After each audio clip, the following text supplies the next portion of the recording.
All right, guys. The first film we got is Return to Oz.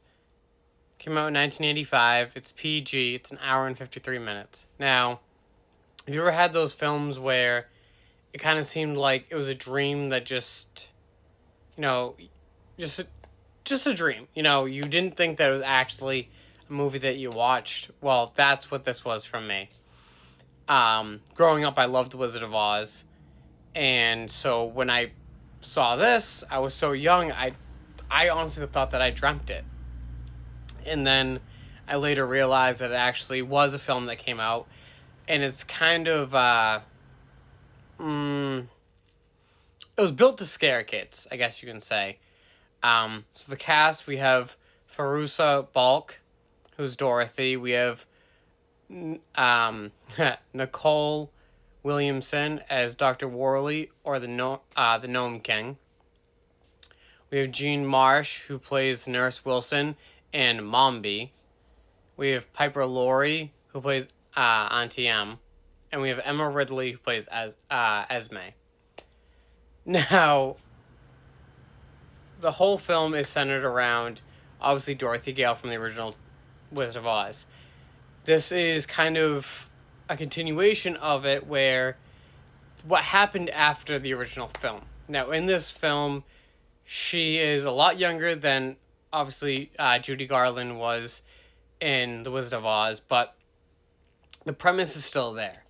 So, Dorothy can't stop talking about Oz, and her aunt thinks that she's lost her mind. She doesn't know what to do. Dorothy can't sleep, so she decides that she should bring her to a psychiatric hospital. And initially, Auntie M was told that it was going to be a one-day thing, but she ends up having to let Dorothy stay overnight at the psychiatric hospital. And right off the bat, there were some weird vibes on the hospital. Dorothy could feel it. She didn't know what to do. And so, she sees Auntie M leave, and right then and there, we just kind of get thrown into it. Now, she ends up going from her patient room, where she ends up meeting Esme, and she's just trying to explain, like, hey, it's okay, we'll get this. And then she ends up going into, like, the operation room, and thunder hits the building, and it gives Dorothy a perfect excuse to get out of there.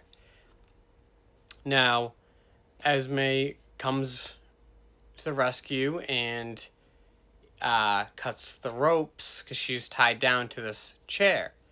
They say that it's so that she doesn't freak out, but in reality, it's basically just, she's a prisoner. Now, they leave the hospital. You have Nurse Wilson following them, and they end up going down a stream. And she ends up coming back to Oz.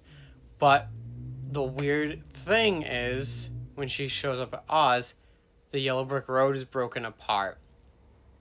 Everyone's frozen. And there's a giant graffiti wall saying, "Beware of the Wheelers."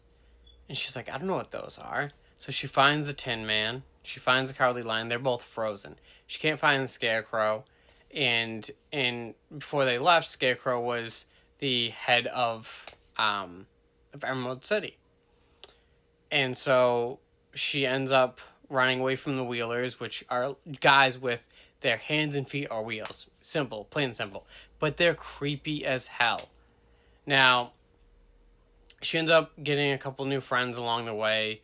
One of the guys' names is TikTok, conveniently.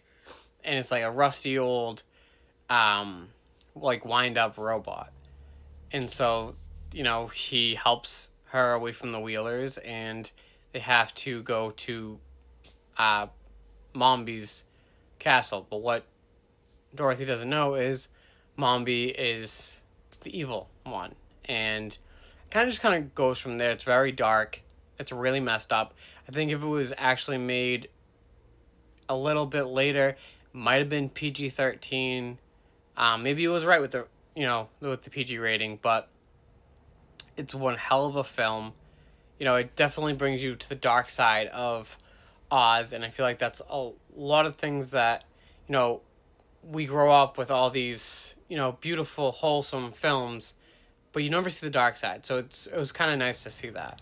Now, excuse me. IMDb gave it a 6.7 out of 10. I gave it a 5 out of 5 because this was a film that I always enjoyed watching growing up, and I was very excited to find the DVD. So I highly suggest you give it a look. If you are interested in watching it, it's on Disney Plus. So give it a watch. Let me know what you think.